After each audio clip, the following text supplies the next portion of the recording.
Hi guys, I have for you here today a very beautiful watch and a classic one.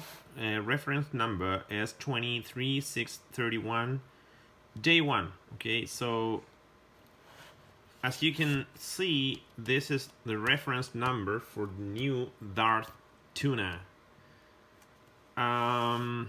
It's been released since a few months back, and let me show you what's inside the box. So the presentation is quite interesting.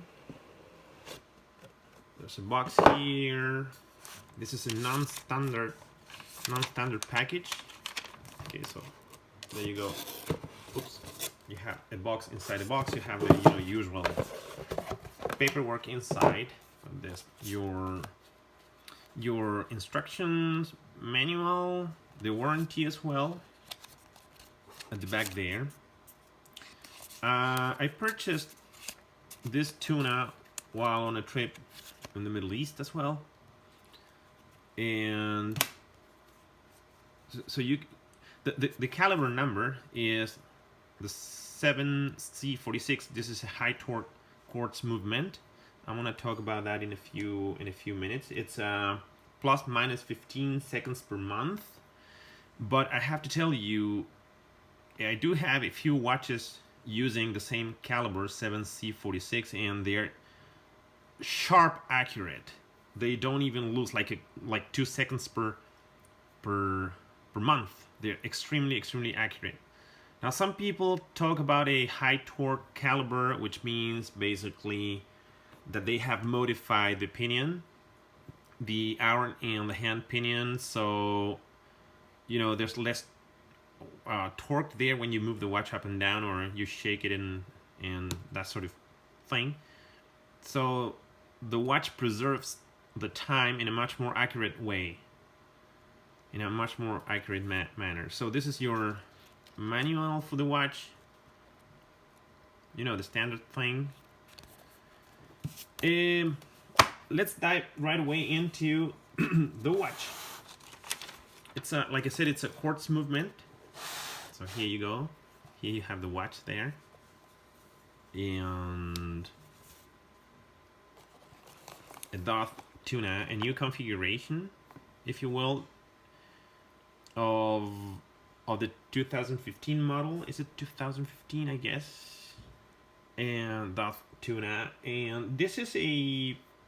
Let's talk about the thickness. The width of the case there is 16.3, so almost 17 millimeters. So it's extremely thick watch. The diameter across the case is around 50 millimeters.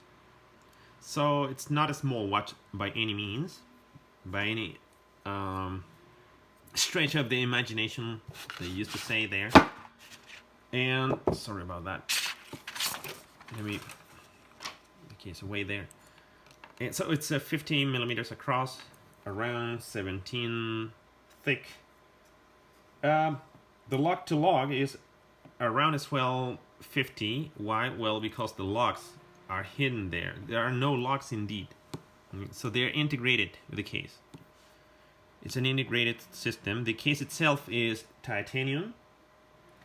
The log width here is 22 millimeters. So that allows for swappings, change outs. You can change out the strap as well as you will. There are many possible configurations. You can throw on the watch like you can throw in there like a NATO or whatever you want, but this is a thick watch. It's not that heavy, but it's like definitely a larger watch, if you will. It's got your Lumibright usual stuff, Seiko stuff, excellent quality. I'm not gonna give you any lume shots or anything, because that's standard Seiko quality. The strap is a silicone strap, super comfortable as well, very flexible, plum. And what's important here is the water resistance. This thing is a pro diver watch. It's for professional divers. It comes with a 1,000 meter water resistance, which is 1 kilometer depth. And of course, no one goes that deep in the ocean. But that tells you about this, the quality, the overall quality of the watch. It's an excellent piece. Been wearing this watch for quite a while, and I'm very happy with it. I think this watch has been presented before in one of my videos. It's been there, but for some reason that I can't understand, I haven't made a video on it yet. So I thought about, since this is such a beautiful and important watch in the history of Seiko, why don't we make a video on it?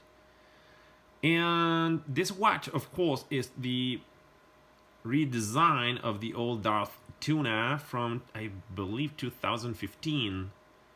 And that Darth Tuna was a little more, it came in a different configuration. The hands were a little more, the hands here, if you look closely, they are all whitish, all right? So the loom there, and the skeleton of the hands looks as well, I don't know, painted white, and so does the second hand.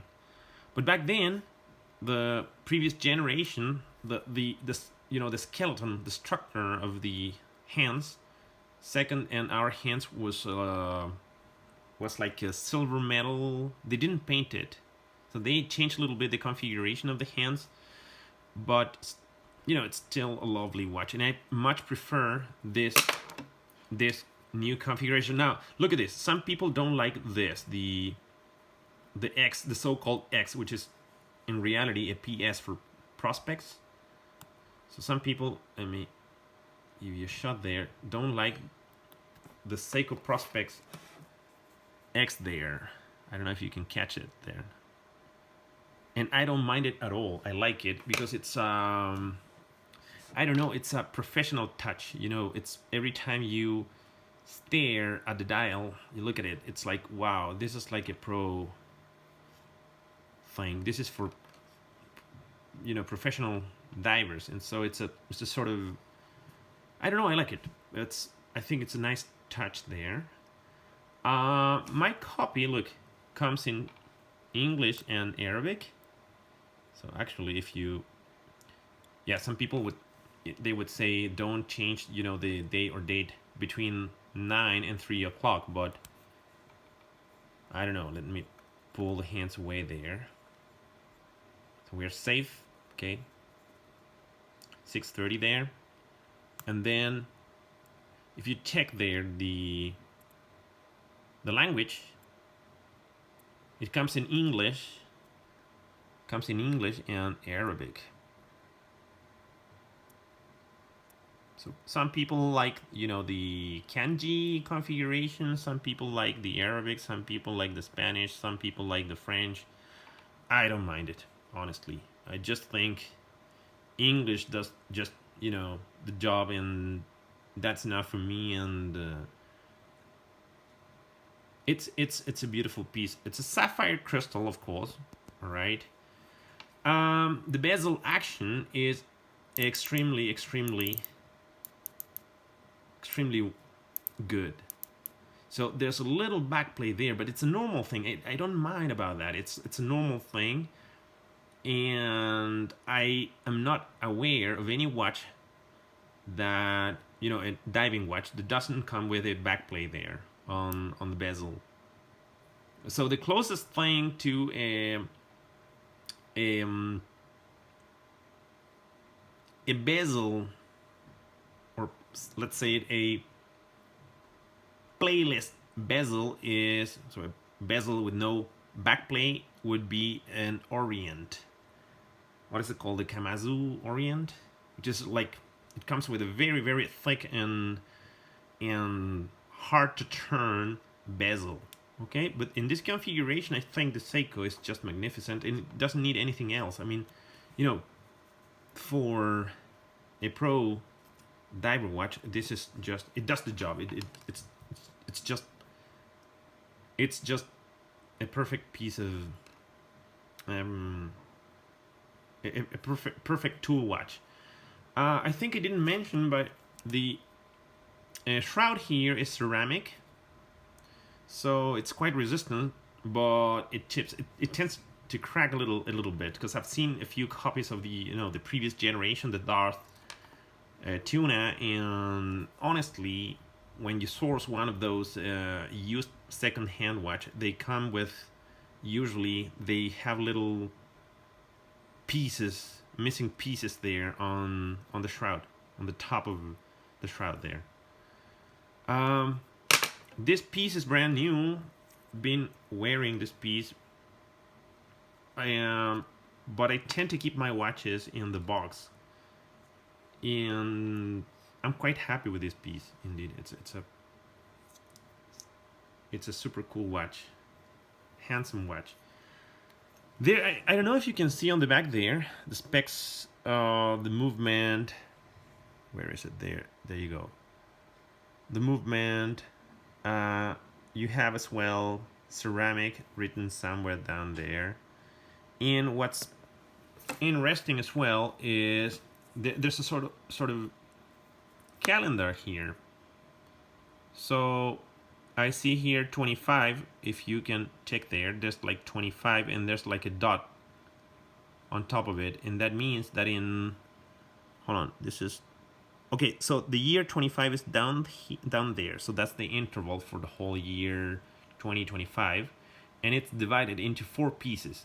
So my copy is marked on the 3rd, 4th there, on the 3rd, 4th. That means that I should change the battery during the 3rd, 4th of 2025. Okay, so the 3rd quarter of 2025. So around what, August, September 2025? But the thing is that I keep my watch when I'm not wearing it. Boop, I just pull the crown out, and it remains, to save some battery. Save some battery there. It remains in the, it's like off. I like keeping my watches off as well, the Quartz ones. I much prefer a Quartz watch than an automatic. I don't know why. I believe a Quartz watch is, well, it's much more accurate and reliable, but at the same time, I feel a special connection with a watch when it's Quartz. And for some people, it's just quite the opposite. So they like winding the watch and, shaking the watch up and down in the morning, adjusting the watch and all that kind of stuff. But me, honestly, I like Quartz watches a lot. Well, that's my take on the Tuna. Again, reference number is S23631 This is a Japanese version. Whatever that might mean, whatever that means, my theory is that doesn't mean, as I, said in previous videos, that doesn't mean that the watch was made in Japan.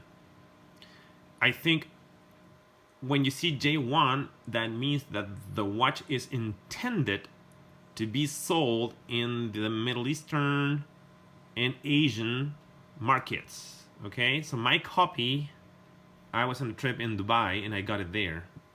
I purchased this copy at a very, very, very reasonable price, and I think that's a reason why in those markets you don't find the K versions of these watches. I don't know if there's any K versions, but in the case of the the SKX, there are no K versions in the Middle Eastern markets. Well, as far as I'm aware, I never came across a K version. So it's all to do with the language there. If it's in Arabic, for sure it's going to be a J1 version. According to my experience, I might be wrong, and yeah, there you go, guys. So thank you so much for watching the video. By the way, the weight of this watch is around 114 grams. It's not that bad, 15 grams. Given that given the dimensions of this watch, it's a huge watch, and like I said, let me give you a wrist shot to finish this off, and then we are done. So it's a very thick watch. There you have it. Thick, and you know, it comes out of the off the wrist quite a lot, but it's comfortable nevertheless. If you're into diving sports and all that sort of thing, you're gonna love this watch. It's a very reliable piece, excellent bezel action. Of course, no one needs, you know, a diving watch, scuba diving watch. Nowadays, you know, there are special machines and devices and tools for specially designed to keep you, you know, to keep track of your time, your oxygen levels and all that stuff. No one needs a diving watch, but they are beautiful and we all love them. Okay guys, thank you so much for watching. Take care and see you in the next one.